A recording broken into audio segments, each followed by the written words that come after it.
This is the Atari 50th Anniversary Celebration Collection Package.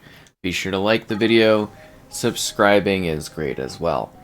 So as soon as you dive into the Atari 50 package, you get a selection of details into the history, well, of Atari.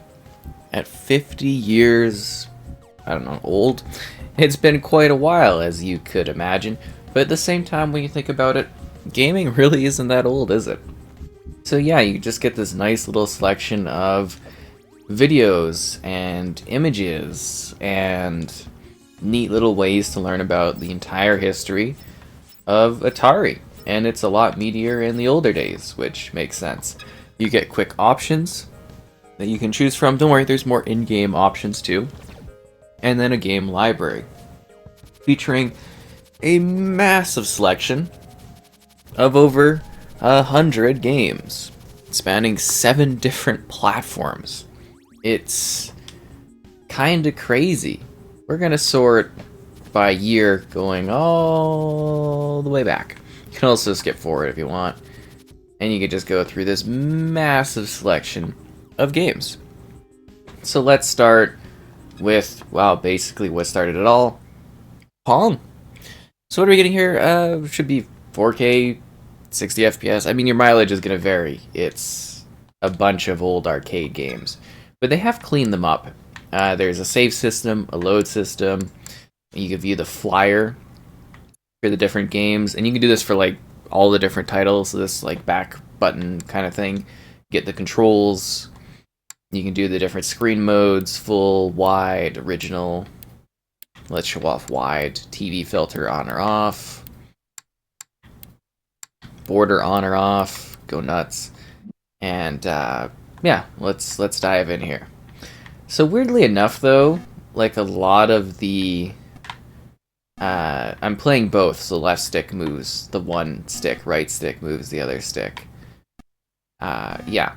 So strangely enough, there's always like this side stuff on this, if that makes sense. Like there's like these weird borders sometimes for things. I think it's better explained if we go to the original mode. So yeah, that kind of persists no matter what screen size you go to. Some of the games have like this overlay that kind of like sticks onto the screen. It's not too bad, but I was playing, you know, a different game where it had that kind of popping up and it was a little annoying. But other than that, this is a pretty beautiful compilation of just a ton of games. Like if you're ever, you know, if you've ever been curious about the history, like this one I'm talking about with those actual asteroids on the side of the screen, drives me nuts. But yeah, if you've ever been kind of curious about, you know, seeing what these games are like, seeing what they were like, getting an idea of the history of gaming, this is a really, really good compilation in understanding that. You get to see these games looking decently sharp, playing smoothly, playing well, and it's just incredible because there's a certain point, like, you know, I guess most people have probably more digital libraries today, but if you were a part of the era where, you know, say the 360, you know, maybe beforehand, maybe, you know, on the PS1, PS2, and you had these huge libraries of games, you know, that used to be the case with a lot of these games. Obviously not the arcade cabinets, like, come on, but you know what I mean? Like, these would have been games on your shelf, and now there's like 100 and something of them as like quick selection tool things. Sorry, let's go back out on this one for a sec here. There was something else I wanted to show off on this one. So you could press Y and you can select the variation, if that makes sense, like the difficulty, the TV mode. You can choose which version. So that's just another little quick feature. It's just the Y button before you jump into it, so that you are aware, you know, of that element of the game. So this is Adventure, which had a bit of a classic Easter egg. Maybe the first, but you know what I mean. Like, this is a classic sort of adventure game. That's why it's called Adventure, where you are moving through a maze, collecting pieces, and trying to figure out what exactly you're supposed to do in order to solve the mystery. And this is, kind of, I guess, even where you would say that we get the whole concept of, like, adventure games, if that makes sense to you at all. So this package can also be played...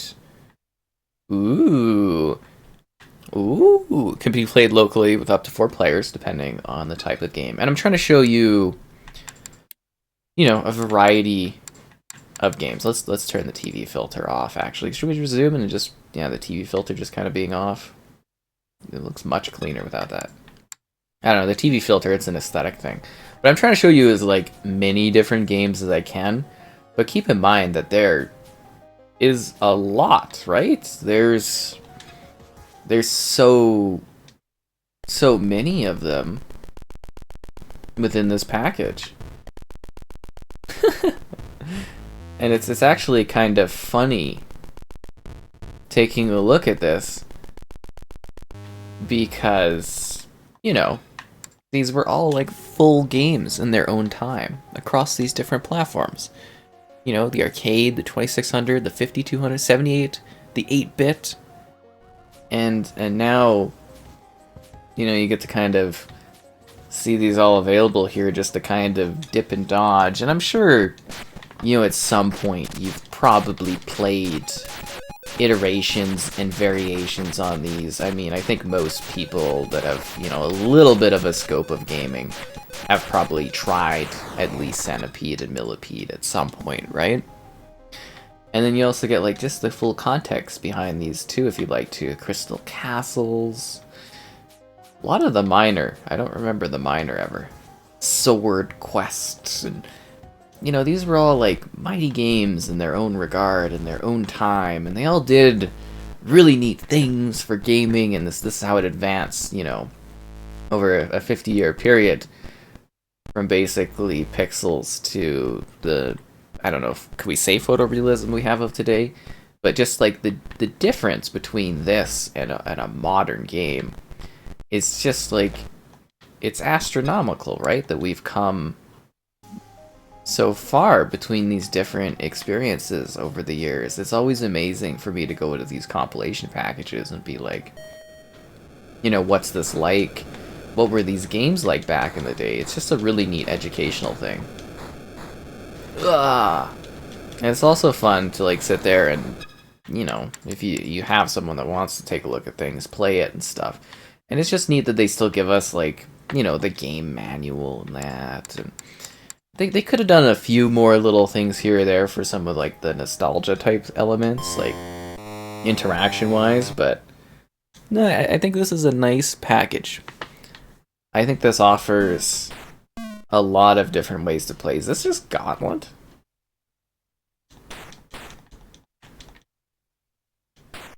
This is giving me, like, major Gauntlet vibes. Oh, look, he's got the little hat. So yeah, it's a collection of interviews, digital artifacts, nostalgia perhaps for some. 100 games, like, honestly, there's not many things. Did we get a gun?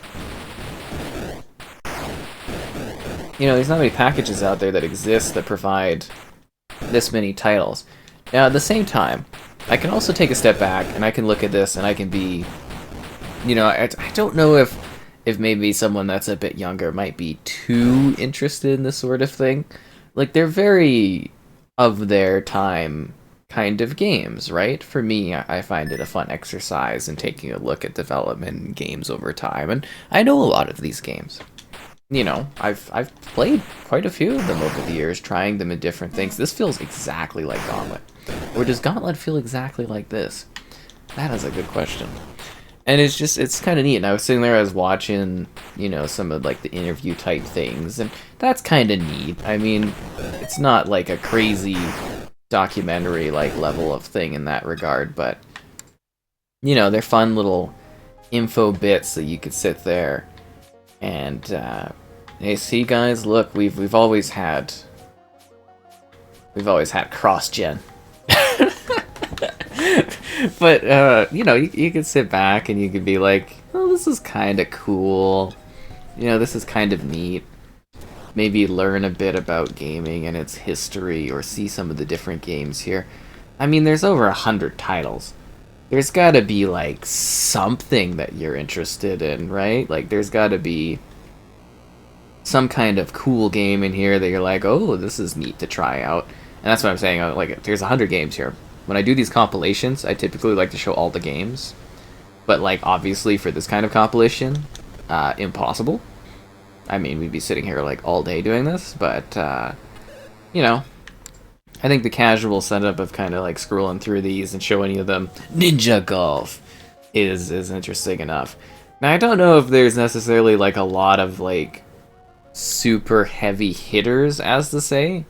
You know what I mean? Like, really big mega compilation titles. But, I mean, if you're an Atari fan, you're probably, like, you know, they've got the big ones. They've got the big experiences. Let's go. I was literally doing this earlier today. I go to the controls on this one. Up, down, start. No, I'm pressed A. I thought I had the ball, don't I? Or do they have the ball? I literally did this earlier today. This is driving me crazy. Did you go first? Yeah, usually you actually play volleyball back and forth. Okay, I don't know. This isn't working for me. Doing something wrong. I don't know. Yeah, let's keep going. Tempest, Asteroids.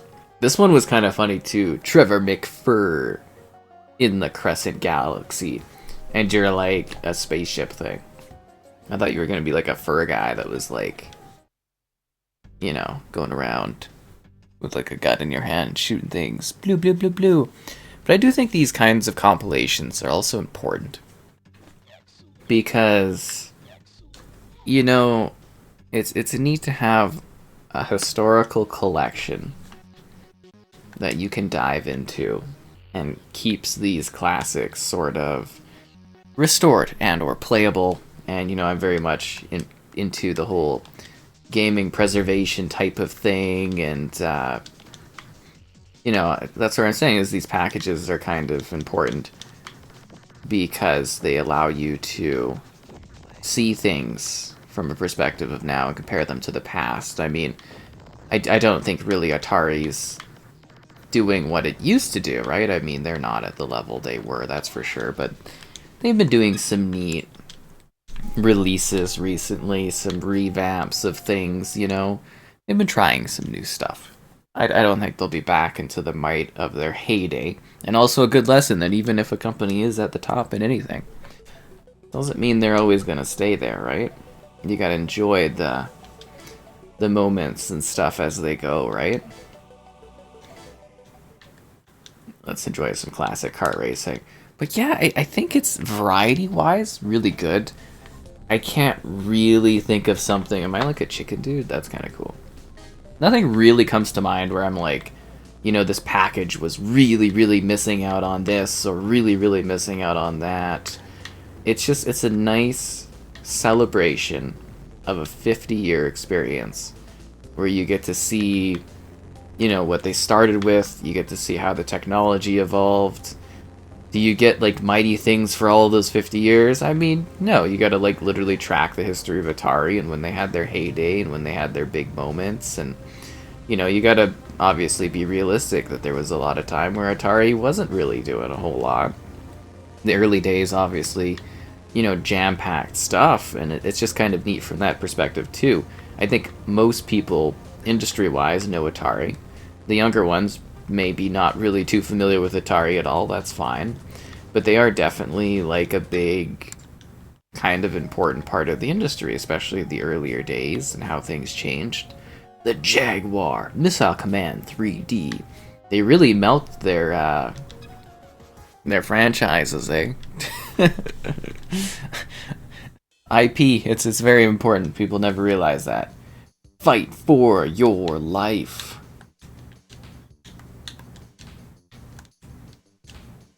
Is that what I'm supposed to do, is fight for my life here? This one was working earlier, too.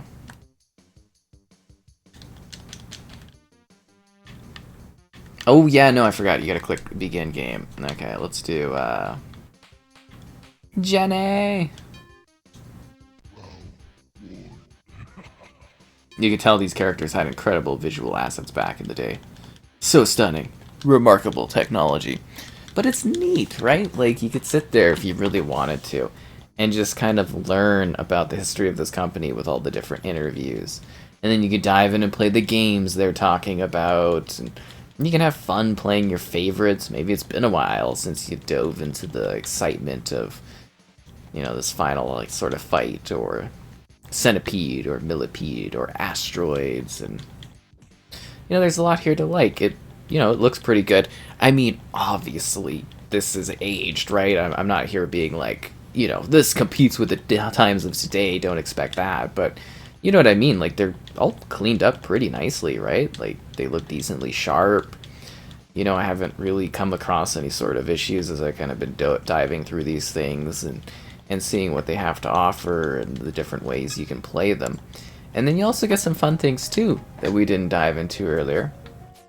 You get some, like, reimagined kind of games. You also get some prototype games that never happened. So that's pretty cool, too. It's got, like, a lot, you know, kind of going on in it. So I think this was a nice package for them to put out. I think this is an important package for them to put out. I hope in the future that additional gaming companies continue to support and care about their legacy collection of games, and that we do occasionally see, you know, compilations like this. Celebrations of history and technology. They're really nice little things to get every now and then. Especially if you do have someone, I don't know, you or someone you know kind of is interested in gaming history. It's a nice little look and window into the past to celebrate 50 years. Like, I mean, obviously, once again, Atari's not like they were, not even close. But, you know, any company kind of making it 50 years is genuinely impressive, you know? Very few companies actually get to stick around that long, get to have that kind of a rich history, get to make that much of an impact on an industry, right? Most of them just completely vanish into the ether or whatever. Especially gaming, where it's like, you know, there's so many games you can't even play anymore because they've just kind of vanished. This is actually a pretty interesting recreation of this one, I gotta say. Not a bad idea. It kind of works. Like, it feels like the original thing, but they do something a little bit different with it. I do wonder when they reimagine things like this, the people that did play it in the back in the day, was that what you were thinking that was like when you were playing the very, very old visual experience? Yup. Yeah, I gotta say, they got some weird games, right? Just some strange titles. But that's what gaming was experimentation. I mean, even today, to a degree, it's still experimentation. Are we gonna start this? Why does it have this? Oh, okay.